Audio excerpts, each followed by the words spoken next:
Hello, everyone, and welcome back to the 305 Gridiron. On today's show, we're getting ready for the NFL Combine, which starts, well, it already started by the time you're watching this. So we're going to get into, what are the hot positions for the Miami Dolphins? What are the numbers that actually matter to the new regime? We've had the old regime was here for 10 years, so everything's changed. What are some red flags versus confirmations? What are the coaches and scouts and everybody looking at? And then, of course, we'll talk about some fan takeaways and predictions that you can take with you while you watch the combine or while you watch, while you get caught up on the combine, to things to look for to keep you in the know for the NFL combine. We'll get into that in just a moment.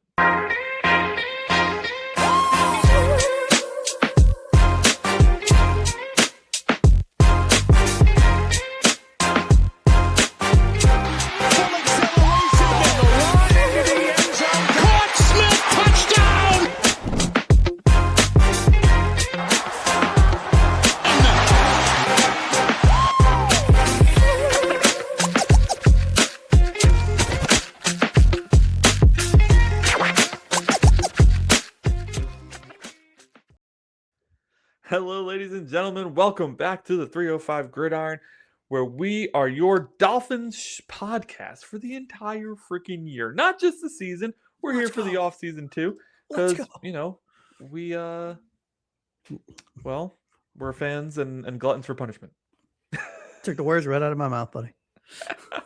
But we have a new regime, Hully and Saff. Hully and Saff. Wow. Sully and Half. There you go. That's the name you want to use. Sully and Half are here. And we need to figure out what they're going to do. And we start that tonight. Well, we've started it for a while now. We've been doing shows. But tonight we actually get into some off-season workouts, some off-season news. And that is the NFL Combine, what many consider to be the unofficial beginning of the off-season. Because from here, we have free agency. And then after free agency, we have the draft. So it's kind of the trifecta of the off-season that happens. And then there's absolutely freaking nothing all summer. And we have to find stuff to talk about.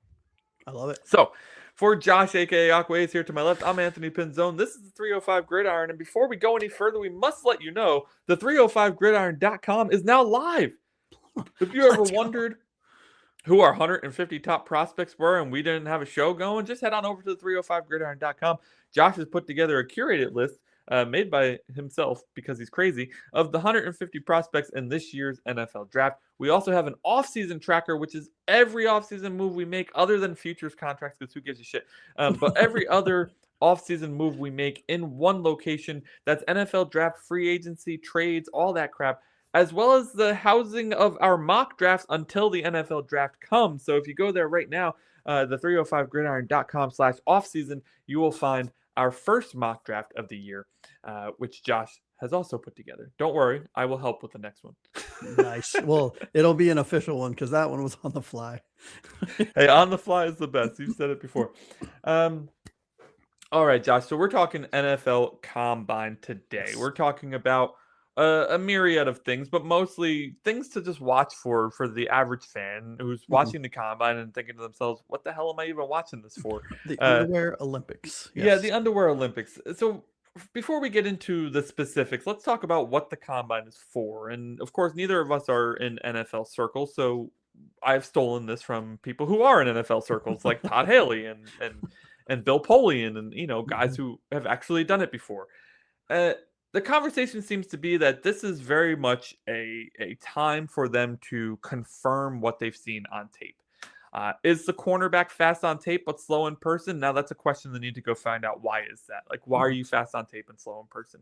It's also a space for them to get to know people on a personal level, right? I think I've heard a lot of executives say that the interviews are the most important part of this process, because that's where you get to start to learn how they fit into your culture. You can have all the talent in the world, but if you don't fit into the culture, it's going to be a square peg in a round hole. And then lastly, I think what they're looking for from a metric standpoint, they each have metrics that they find more important than others. So again, they're just trying to confirm what they see on tape, right? If that offensive lineman plays really well on tape but has really small hands, you probably don't care. If the offensive lineman plays mediocre on tape and then does really poorly in the testing, now all of a sudden you're like, wait a second, Mhm. this person was already a kind of fringe on tape. Now their testing is poor. I'm not so sure they have, what we would expect from the position. Yeah, yeah, agreed. And from people that I've talked to that have media credentials that go to the combine, again, I'm not close to them per se. We're not family friends or anything, but I do text back and forth with some of those folks. And they, to your point, to what you said just a second ago, the interviews are kind of the most part because a lot of these teams, most teams, all of the teams, I would say, do their background checks for lack of it, dig into their family history, dig into their college career, dig into what they do off the field, dig into their birthday parties, like we saw in draft day, right? Like all of that stuff, and then get them in a room because each team I think gets a specific number of in-person interviews at the Yes. combine. It's I forget, I think it's I don't know what the number is. I'm not going to make it up, Yeah, I but forget they too. get a finite amount so they can so they can bring in the players that they want, sit them down, get them on the whiteboard, see how they react to things. I mean, we've seen all of the John Gruden, YouTube clips of him sitting with quarterbacks and telling them, giving them a play and breaking it down and then Yeah. telling them to say it backwards, hopping on a leg with one eye closed while you're doing the hula hoop or something. And apparently, that's big for John Gruden, but um that's when these players get in front of the teams to really, to your point, get to learn how the fit is, where their mind's at, how do they process things, how do they deal with adversity, answer questions about their past. So, I think everything else is secondary because it is, to your point, confirming how high, how tall they are, how fast they run, how strong they are in the bench press, how long are their fingertips, how long are their arms, how do their joints look. They do medicals, they do all that other stuff. So Yeah. Do they cut their fingernails? yeah. Do they bite their fingernails? Do We they have no cut idea. Yeah. We're do they finding get it all out. cavities? We get it all. The biggest meme I love about this is hand size. We're always talking about hand size on a regular basis during the Mhm. combine, and I could not care less about Well, it does matter. hand If you size. dig into things and trends, there is a reason for that Yeah, but I mattering. don't It's care same. I know personally. you don't care. On Teams a do. personal level, I do not care. Teams do. But teams do, and we're talking about a few other things, weird things like Yes. that teams actually love. I think to wrap up the kind of intro to the NFL Combine and what it is, in case you were watching this and you're unsure of what it was, the most important thing I think the quarterbacks specifically go through are the whiteboard tests. Yeah. Essentially, coaches give them a play. They draw it. The coach himself draws out the play on the whiteboard, then has the player draw out the play on the whiteboard. Then they go have a conversation about other stuff. And then they come back to the whiteboard, and the player has to draw out the play on the whiteboard again and explain the play on the whiteboard again. Of Mhm. course, this tests their ability to maintain information and their knowledge of the game. Famously, you know, Brian Dayball did this with Jaden Daniels in Hard Knocks and really was on the Jaden Daniels train there.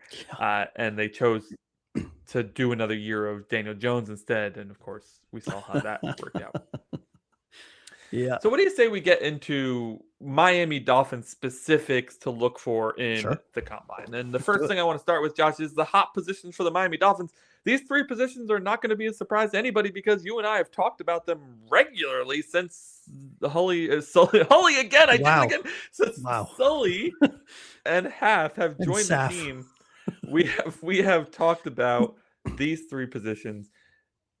First off, let's start with the offensive line. Now, this, of course, is the priority position under any regime, but how do things change under this one?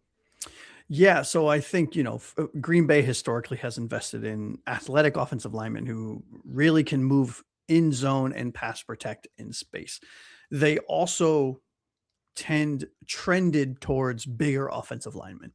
Um, you know, I, I know it's hard because we're so used to looking at things through the Mike recently through the Mike McDaniel and Chris Guerrero, but I understand that we are the Miami Dolphins. We are a different team than Green Bay, but where there's smoke, there's fire. And Half and Sully, or as Anthony calls them, Saf I don't know what's wrong with me and today. Hully, um, they come from the Green Bay pedigree. Sully was part of Green Bay for what was it, like 2 decades plus? 22 years or something like Yeah. that. Yeah. So naturally, he is going to be ingrained in their process, in their longevity of success. And so I think there is value as Miami Dolphins as we are becoming acclimated to this new regime and getting acclimated to the choices that this new regime is going to make, both eventually in free agency with our own players, draft and develop. What kind of players do they look for? What are they? Do they like tall guys? Do they like short guys? Do they like fast guys, et cetera, et cetera? That is why you'll hear us talk quite often about Green Bay as references. So, you know, if a 305, 315-pound guard does not hit movement thresholds, he's not going to be on the board. There's an example, right? If you look at Green Bay historically, they have certain trends. They have certain things that they look for. So what matters now? And again, we don't really know. This is all just us taking our best stab, Right. looking at what these guys have done in Green Bay and what Green Bay has done as a whole, and versus what Miami has done as a whole. So what matters now? And I'll pose you, what matters now? Yeah, I mean, we've it actually doesn't change a lot from the offensive line standpoint, right? I mean, Mm, we have been in the Shanahan system for the better part of the last 4 years now, and the Shanahan system requires athletic offensive linemen. mm. From a number standpoint, I don't know if you want to talk about that now or get to it in a Let's do bit, it. but Yeah. I think the 10-yard split is the biggest, Yeah. the highest impact Mm-hmm. uh, test that they're going to be doing during the NFL Combine, because that shows their ability to get off the line quickly and get Yep. to a position and get out into the flat if they need to block or block for a screen or be the lead blocker as a pulling guard or pulling tackle even now because the NFL is wild. Um, Yeah. so I think more so, I think it's people are just used to going straight to the bench press for the offensive line, and it's It matters, there's but some it's not. importance there. Yeah. But for the type of offensive lineman that we need big and quick and agile, and I think that's how the 10-yard split Yeah. comes And from. so let me ask you a question based on our collective research into Green Bay style offensive linemen, Yeah. what we might be. What is in your opinion, what's a Packer style offensive lineman look like? Like, what are their traits? I think they're Aaron Brewer, but a little bit bigger. Yeah. Because I think, Brewer is a small center, but he has done quite well with himself with his size. I think they are looking for quickness over speed. They're looking for impact block over the ability to do a long form block. And what I mean by that is Yeah. like, hey, get off the line and get the immediate hit Mhm. and get the defender off their feet over the, hey, sit there and lock on for 10 seconds while the quarterback bounces around the pocket for a while. I don't think that's what they want. They want guys who are quick impact hitters, who can really just move guys out of the way. I mean, Yeah. it's a zone running scheme, and there's a lot of outside runs for that. So Mhm. you need your lineman to be able to get ahead of and get quicker than the defender can get to the gap, Yep. especially on stretch plays that go to just to the outside there. I forget the names of those gaps, but where the tight end The outside lines up gap. typically.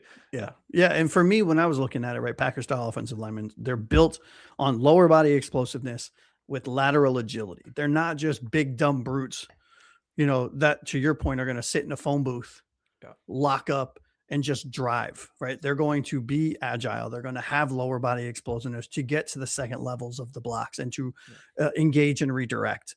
And so, you talked about the 10-yard split. Well, you know, I dug in a little bit and went historically and looked at players that Green Bay has drafted Mhm. and at the positions we were going to talk about. So in this case, offensive linemen, and looked at what those players did on an average base. I think I looked at the last 5 or 6 years.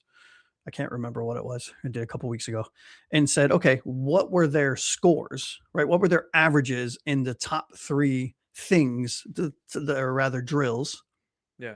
that we deemed as important: the short shuttle, the 10-yard split, and the broad jump. I didn't worry about bench press or anything like that. I mean, that's important and it's important to me. I didn't worry about arm length. That's important to me too. But in the last 5 years, I think is what my range was. Historically, short shot. So these are the numbers. Just why it's important. These are the numbers for those of you that aren't draft guys that just watch the combine because you're curious. These are the numbers that if you have a player that you like for Miami, watch these three drills, and these are the numbers they should match or try to beat. Short shuttle should be under 4.6. 10-yard split should be under 1.75. Broad jump should be over 9 feet. That is what that helped identify the type of offensive lineman that was in the Green Bay system over the last 5 years. Yeah, perfect. Hey, that's exactly what I said. You just said it, more professionally than I did. So, Go team. pooey on you. Yeah. I love this. I talked to the C-suite and you talk to the other people. I love this because this actually gives me something to gauge against Yes. when watching this stuff, because this is the combine's the perfect shit that if you work from home or on a computer, it's the great. perfect shit to throw on the side It really screen. is. And like every once in a while, you'll hear like Eisen or something go, "Oh my god!" And you can look over and be like, "Oh shit, that's good. That's nice." And now you have Yeah. something to compare it to. Right. Now we have something to compare it to. It's perfect, and I appreciate you. You did a lot of this. You're our draft guy. Let's be honest. I mean, I love the NFL draft, but I don't Yeah. dive into the numbers like you do. So Guilty. I appreciate you putting this stuff together. Always. By the way, didn't Austin Jackson have short arms? Wasn't that the knock on him coming out, and then we still took him in the T-Rex first arms. round? Yeah. Yep. Just saying. Well, among many other things. Just saying. Let's talk cornerback. What do you say? Yes. As it stands right now, we don't really have any of those on the roster outside of Storm Duck and maybe Ethan Bonner. Maybe. I think the list, and I know this part of our website's not up yet, but we do have an unsigned section coming soon to the website, and I'm pretty sure there's 5 cornerbacks. Is on Juju that list. Brents one of them? I think we still have Juju Brents, who I'm a big fan of. Maybe, but we don't know what his status is going to be off an injury, and not exactly somebody I want to bank on to be starting. No sir. So the cornerback position is almost a lock to get drafted in here for the Miami Dolphins, unless, of course, they go heavy in free agency, but I don't see that happening. Tell me kind of what Green Bay is looking for in the cornerback position. I've heard you talk about this a lot, and it seems like they actually look at a very different profile than what we've looked at in the past. Excuse me. Yes, absolutely. And it is a stark difference than what we've typically gone for. As if with the previous regime in Miami. Green Bay loves long corners. They love their corners to be tall and fast. And with Hafley's defensive background, if you look at it and you dig into it, it really emphasizes outside leverage and coverage discipline. What does outside leverage mean? That means you are leveraging on the outside shoulder of the wide receiver as the cornerback. So you're playing towards the boundary and you're pushing the wide receiver. You are leveraging the wide receiver inside the numbers or inside the route to allow your linebackers, your safeties or your other cornerbacks to kind of come into the window that the quarterback would be passing into to either have a PBU, pass breakup, or an interception or things like that. Also, on the flip side, when they do go to a man scheme, their cornerbacks like to stay in the hip pocket of the wide receivers and push them and to use the boundary or the out of bounds line, if you will, on the field as a secondary defender to help defend against post and long developing routes. So what does that mean from a number standpoint? Again, I did the same exercise that we just talked about with the offensive lineman. I did the same thing for this position and the third position that we'll talk about. Over the last 5 years, this is what mattered to Green Bay. If you look, just on average, cornerbacks were 6 feet or taller. They had 31.5 inch arms or longer length. And in the 40, they ran this number or faster, and it was on average 4.45 in the 40. Wow. For this scheme, I think we can both agree, and I know you've watched film on Green Bay too, length is not an option. It's not optional. Which we don't have any of right now, by the way. No. I mean, we don't have any players, but even like if you look at the starters last year. No. I mean, Juju was, I think, the tallest cornerback on the team, if I'm not mistaken. Don't quote me on that. But Jack may have fit in there. Jack Jones may have fit the mold too, but who cares? Obviously he's such a boomer bust player. So I guess my question to you, how does this go wrong for Miami? Right? So like worst case scenario, do we just end up like if the board falls a certain way, do you just see us like worst case scenario not drafting one or having to draft short corners and play them where long or where tall corners should be playing? I mean, if we don't get at least one starting corner, we have 5 picks in the top 100. If we don't get at least one starting corner in that grouping of picks, Mhm. I just don't. What are we gonna do, right? We're gonna be looking at the same or similar situation to last year, where we're Yeah. gonna be relying on undrafted guys and Aging forgotten vets. about players. Yeah. Yeah, and listen, that can certainly work, right? We have seen, Greer actually find quite a few. Cater Kohu, I think off the top of my head. Um, but like I don't, and I don't believe, I don't know, but I don't Mhm. believe that Sully's going into this thinking to himself, well, I don't care if I get a corner, I don't get a corner. I'll just pick up whatever's left over. Like, there's no way he could be thinking like that on a roster that has no active starting corners on it. Mhm. So I think that if the board doesn't fall in a way where we can manage to get a starting corner in either the first, second, or third round, Mhm. that not only are we going to be disappointed, obviously, but the team, I just don't see how the team succeeds. Yeah. Agreed. You know, Agreed. What's number 3? Number 3, of course, is freaking edge rusher, dude. I've been talking edge rusher since we started doing offseason Yes. content because we don't have any. We have Chop Robinson, who we both just in a previous episode to this one put on our near miss list as when we were grading Chris Greer's top misses and top hits. Mhm. So when we're looking at edge rushers, I personally am hoping that the pick at 11 is a top tier edge rusher if there is one that is deserving of being picked at Mhm. number 11. Of course, I always have to put that caveat in there or else the commenters go nuts. Um, but yeah, man, tell me about what they're looking for at edge rusher, because I feel like edge rusher profiles are quite similar across the league right now. I'd love to get your take on the Packers version of that. Yeah, it's Which, weird. sorry to It's interrupt, but before you get going, Yep. they have not had much success drafting Yeah. edge rushers lately, so I'm hoping they can turn that around here. Yeah, no, agreed. Agreed. Agreed. And they did have a hell of a success in trading for one though.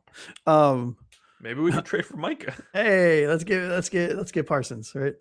Um excuse me. Look, this regime we've seen this past regime, sorry. The Chris Greer, Mike McDaniel era, Chris Greer, Joe Philbin, Chris Greer, insert other coaches that we've had. That era, we've seen this team kind of hit on both different avenues, right? They've gone big, more like defensive tackles with speed, right? The big, Mhm. strong, massive guys that aren't really fast, can't really bend an edge, but can set the edge.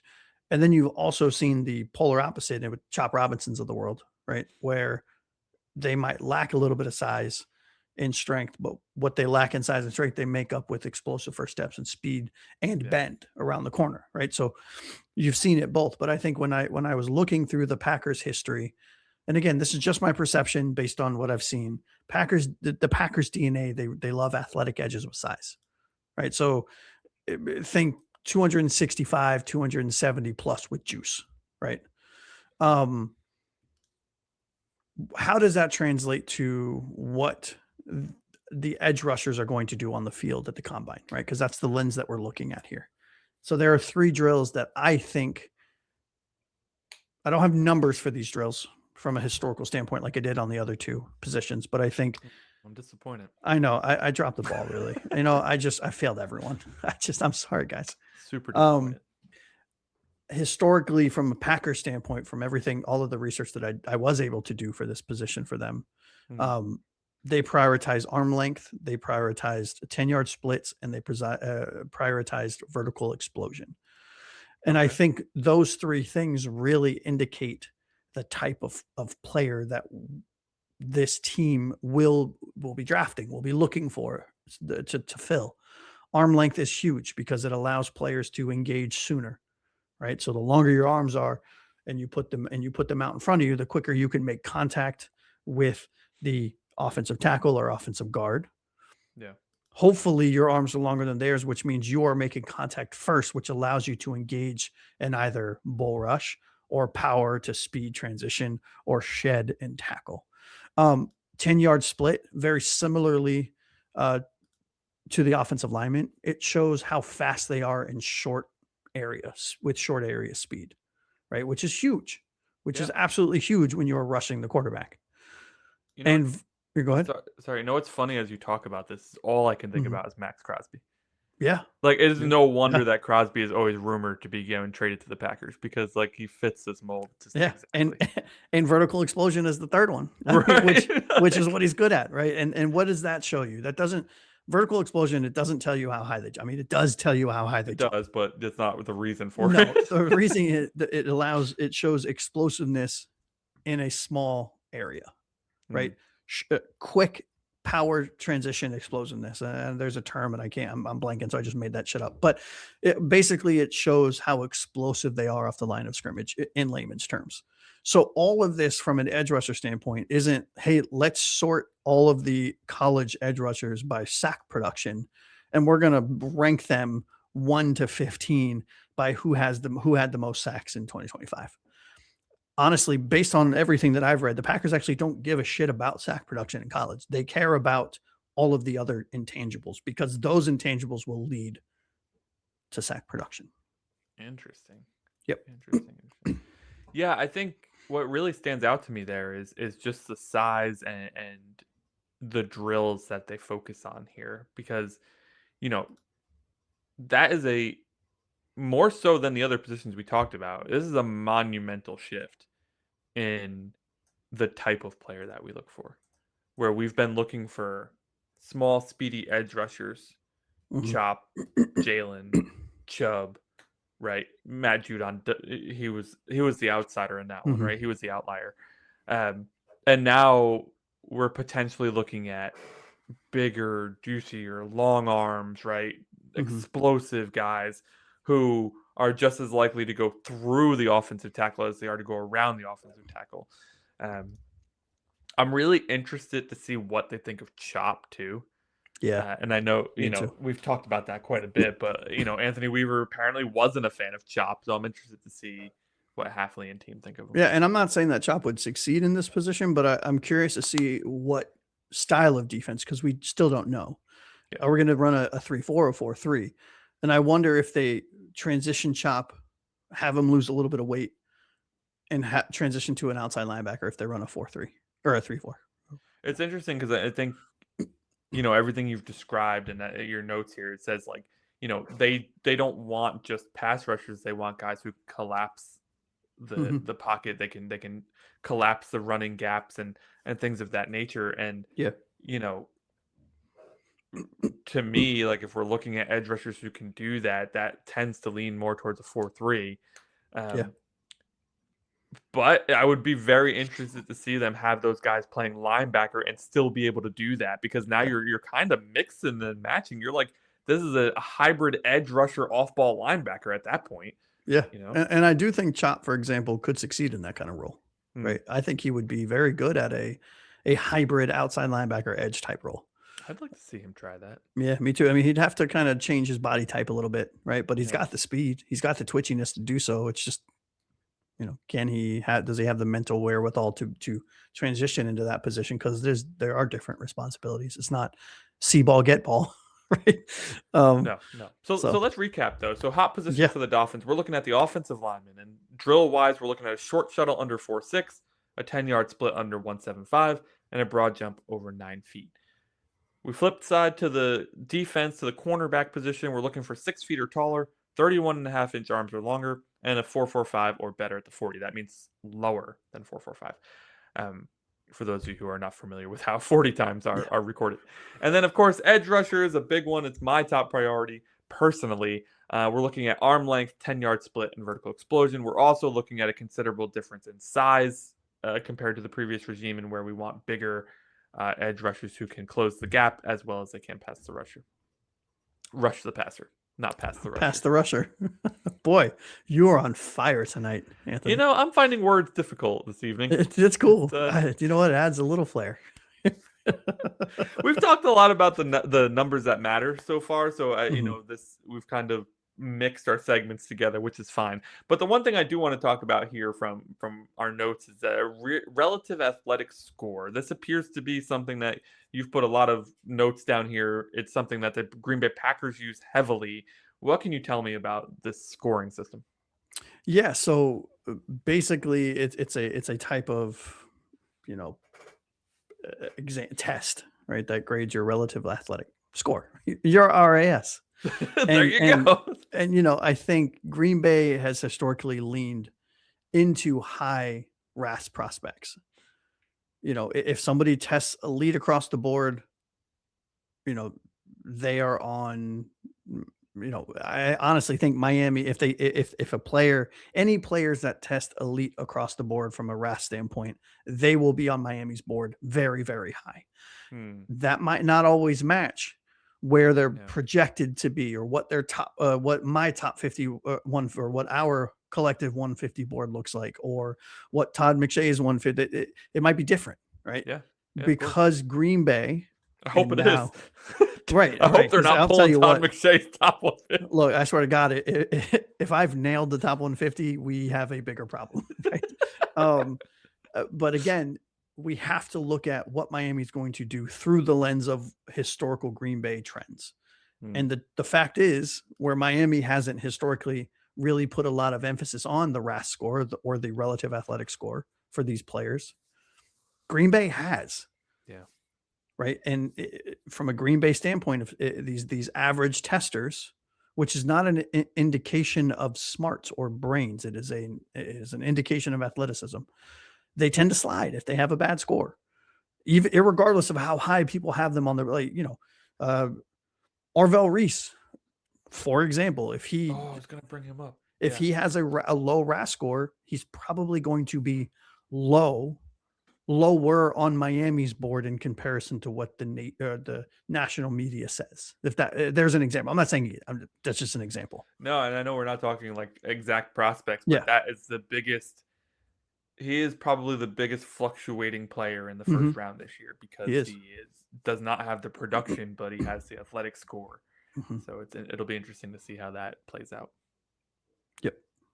He reminds me a lot of Chop, actually. Don't say that. I'm actually a lot higher on him than I was on. Not from a size and all that, Yeah. but just from like lack of production, Hmm. now being potentially drafted high. I think that there. I think. So Yeah. let's talk. So we're talking about the real athletic score, which is a scoring system for prospects that the Green Bay Packers have leaned on heavily. We expect that Sully is going to lean on this system as well. Although we've seen today he's starting to bring in some outside voices. He brought in John Robinson from the Titans. Hmm. So he is of course trying to get outside perspectives as well brought into the building so that he has a well-rounded approach. Things to look for in the combine that will kind of, and I'm talking red flags in the combine, like if you're watching and you see what happened as a red flag, and if you see something else happen as a confirmation, like what are the things that we should look for as positives versus the things we should look for as negatives? I know we mentioned a lot for three specific positions, but are like Hmm. there other generalities we should look at? Well, before I answer that, let me. I just looked it up. I looked up an easy way to explain what the relative athletic score is. So for those Okay. of you that aren't familiar, let me just read this so you guys understand what we're talking about. This is so the RAS or the relative athletic score is not an official NFL test. It is a grading system that was created by Kent Lee Platt that takes a player's NFL combine and pro day testing numbers and converts them into a single score from 0.00 to 10.00.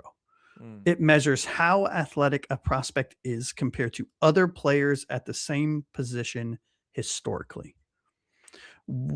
What RAS measures: size, height, weight, arm length, speed, 40-yard dash, 10-yard split, explosion, vertical jump and broad jump, agility, short shuttle and three cone drill, and strength, the bench press. Then how the scoring works. Right? I'm just giving you guys a very broad overview of what this is. So all of this conversation makes sense to you. So those are kind of all of the drills that the players do and how it is accounted for in the RAS score and how the scoring works. mm, Below 4.0 is a poor athletic profile at the end of all of this. So they add up, they give these players scores at each one of these things, and then they do, they take the average. 5.00 is an average, 8.00 to 8.99 is a very good score. 9.0 to 10 flat is an elite athletic from a historical standpoint. So again, these are numbers based on your position historically. So any player they have access to that has taken a RAS, that has a RAS grade, you are getting compared to. Why it matters. High RAS score does not necessarily guarantee success. It only measures athletic profile, not football IQ, which is something you and I just talked about. Yeah. So this is just another tool in the belt for these GMs and these scouts to identify and help rank these players so that they can make decisions on draft day. Now, getting back to your question, 40-yard dash. What positions does that 40-yard dash matter most for? In my opinion, in order, cornerback, wide receiver, running back. But for offensive line and defensive line, it's about explosion. So the 10-yard split matters more for them than the full 40. So that first 10-yard. I crack up every time they have the offensive lineman run the 40. It's Like, great, what the dude. hell is this proving? Who is watching this number? It's just it's so wild. Well, they're not, and it's funny because you see them run the whole 40 and you think they're looking at what that number is. What they're really focused on from an offensive defensive line perspective is that first 10 yards, right? Mm-hmm. That's what for those of you that aren't aware, that's what that 10-yard split number is. Oh yeah, we should probably explain that if I forgot, Yeah. The split, if you're familiar with any racing, running, cycling, any sort of race, any sort of like activity you can do with races, there's this concept of splits. Yes. And that's just your time over a certain amount of distance. So if you have an Apple Watch and you go for a walk, it automatically gives you your 1 mile split. That's just how long it took you to walk a mile. And then the second mile, it'll give you how long it took you to walk the second mile. So your 10-yard split is just the first 10 yards, and then there's a 20-yard, a 30-yard, and a 40-yard dash. So those are what splits are. Yep. All right, so let's talk about what our expectations are for the Miami Dolphins moving forward. Okay. Are we talking like confirmations, red flags for the staff, or? I think we can mix that in with this. I think I want to close it out with this kind of conceptualizing what our expectations are versus what we would do and kind of the things to watch out for here in the Combine. Sure. I love it. So going into the NFL Combine, as you know, we have a new head coach, we have a new general manager, and thanks to your research, we know a little bit more about the type of player that they're looking for. But that still doesn't unlock the full Pandora's box of possibilities. Mm-hmm. So in your opinion, and I'll follow up with my response to this, is Miami going to follow the Packers threshold strictly? Or are they going to try to keep up with some of the trends happening in their own division in the AFC East, where we're seeing, we're looking at the Patriots and the Bills mostly. Sorry, Jets fans. Are they going to try to look at what they're doing and trying to follow that mold as well? Or are we like, hey, we come from the Packers, we do it a Packers way. This is how we're going to go. Yeah, honestly, I think, and not to take the quote unquote safe route here, but I do think, film still matters, right? I do think for this regime, you're going to see a little bit of their own personal choices. And I know we really focus heavily on, well, these are the trends from Green Bay. And I think that is a very slippery slope to get into because, again, yes, Sully was in Green Bay for 22 years. And yes, half was in Boston College, which translated to, his tenure in Green Bay and as the defensive coordinator. And I think you will see trends carry over, but also you will see them go the direction that best suits the offense or defense that they're going to be running based on their, personnel and based on their scheme and based on what their needs are at each position. Sure. I don't think the Combine rules all for them. I think this is a type of regime based on just my gut feeling, listening to them talk, where they're going to rely on their evaluations of these players. And they're going to use the Combine results to just confirm or deny what they thought and use it as again, not to be repetitive, but a tool in their belt. What I love so much about what I'm hearing from these two so far is that they know what they want. Yeah, very much so. Yep. Like how often did we hear previously where like a question was asked in the media and we got the runaround, whether it was Mike McDaniel, who was the master of the runaround, Yeah. or even Brian Flores, who was trained by Belichick to not give any answers. Like, I mean, we've had 6, 7 solid years of being asked a question and giving an answer that had nothing to do with it. And now, like, these guys do a lot of coach speaking interviews, but anytime it's a question about the types of players they like or the type of team they're going to build or anything like that, the answer's there, baby, and it's consistent, Mhm. right?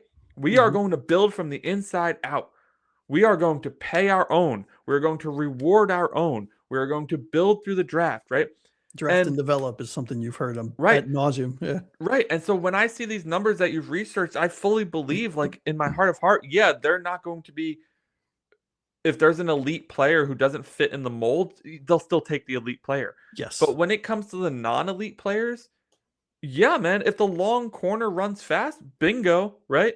Like, I mean, if you have Yeah. a heavier edge rusher that's jumping 35 inches, nailed it, right? Mhm. And I think the same thing for the red flags, right? They're looking, man, if you're looking at a 5'10" corner, he's already outside of your mold, right? So now Yeah. you're looking, does he have that elite speed trait? And if he doesn't have the elite speed trait, then he's off your board at that Yeah. point. And to me, I believe more than I've ever believed as a Dolphins fan that these guys aren't going to stretch their desire for their stretch their meaning of what their mold of a player looks like just because somebody happened to fall in the draft, right? Agreed. Yep. I don't think they're gonna fall for the eye candy over their own research. Yeah. This team of any that I've been following in my life, very much to your point, seems to know what they want, trust their research, trust their process, trust their coaching for development purposes, and will find players that fit all three of those phases Yeah. to bring in and create their process. I mean, you heard Half say something today or yesterday. I can't remember where I saw it today. I don't remember when it was over the last couple of days that you and I have been saying for years. And it made me so genuinely happy. He said, look, Malik Washington and Jalen Waddle are going to be part of this franchise, right? They are good, amazing players that have serious production and are going to contribute to wins that this football will produce. But we need to get bigger in that room. And if you Mhm. look at Green Bay's trends, what do they have? They have tall, fast wide receivers. We talked about it They earlier. had a mix of everybody, right? Like Yeah. they had one for each type. Yes, and right now we only have a bunch of one type. So Yeah. it's things like that when you hear these little tidbits of trickling information. To your point, it's like, bro, these guys know what they want. They know exactly what they want, and they're gonna go get what they want at the price tag they want to pay, whether that's draft capital or whether that's free agency, and they're going to do what is needed to get insert player frame A into player frame A's position, and it's a breath of fresh air. I don't know what his side. Yeah. So I think, and this is going into free agency, which we'll talk about Yeah. starting next week. But I just have this feeling that as long as he doesn't have a insane free agency market, Romeo Dobbs is going to be a Dolphin. Yeah, 100%. Like He's it gonna just make a make lot of money though, it just unfortunately. makes like, and I don't think they'll pay him a lot of money.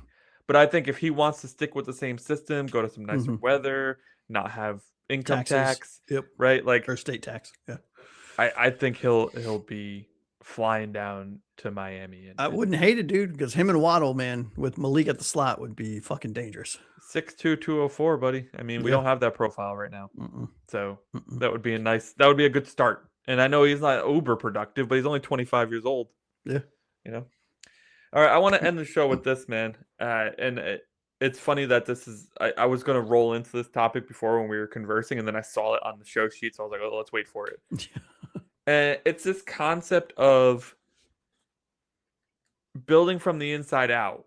Does that mean that Miami must prioritize the trenches in the first two rounds? Like, it doesn't matter quality of player, rankings on their board.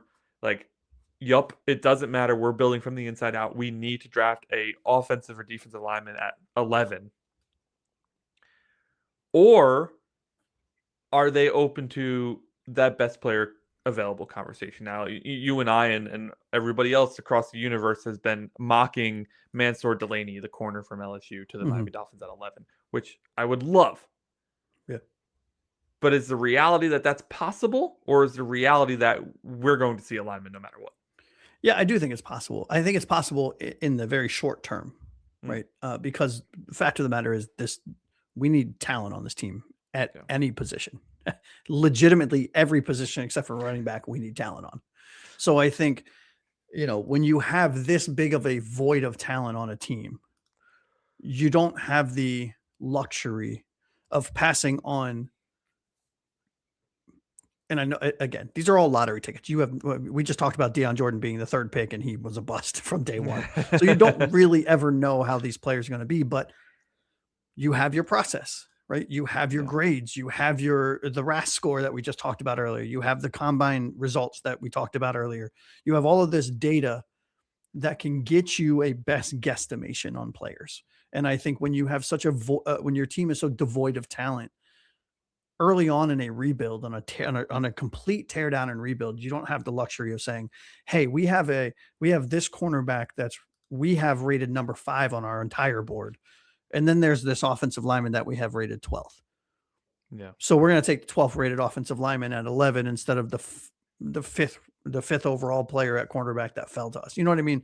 I think once we get a few years into this, assuming it all goes well, or even somewhat goes well, I think that's when you will start seeing a lot more rigidity, or them being rigid. I don't know if rigidity is a word. Rigidity is a word. Yeah. Yeah. Okay. So a lot more rigidity in C position, fill position, if that makes sense. That's just my take. I could very well be wrong, and they stick to that process early on, and they set the standard, and they set the tone. And I'll be honest with you, I wouldn't hate it. I wouldn't agree with it, but I wouldn't hate it. I do think it'll be, if he's as stubborn as Gutekunst in Green Hmm. Bay, which I hope he's not. But we've seen every year the mock drafts for the Packers are consistently wrong, Yeah. because the draft boards for the media are very far off from what the draft boards for the Packers are. Hmm. We have so much to go through still before we can even Oh yeah. begin to assume what we're going to be looking at 11. Uh, the combine's happening now, right?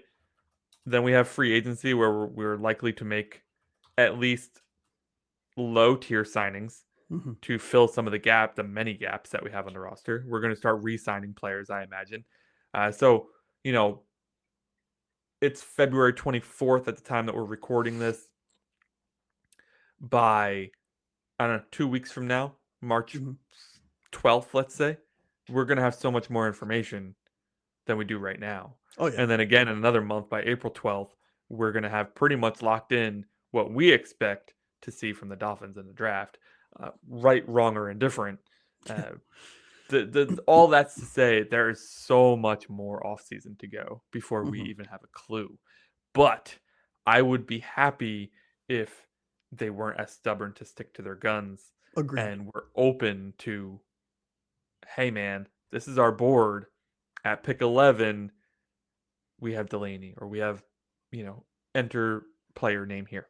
Yeah. And I think where it does get a little more rigid, if you will, is if the players that fall to them, if let's, I know it won't happen, but let's say, and I'm blanking on his name, the running back from Notre Dame, that's Jeremiah on, Love. yeah, Jeremiah Love, that Todd McShay has number 1 on his top 100 He, board. he does, yep. Like, let's say in a magical world, a bong video surfaces the night of the draft, and Jeremiah Love is there at 12 or 11, whatever the fuck 11, we're picking. yeah. 11.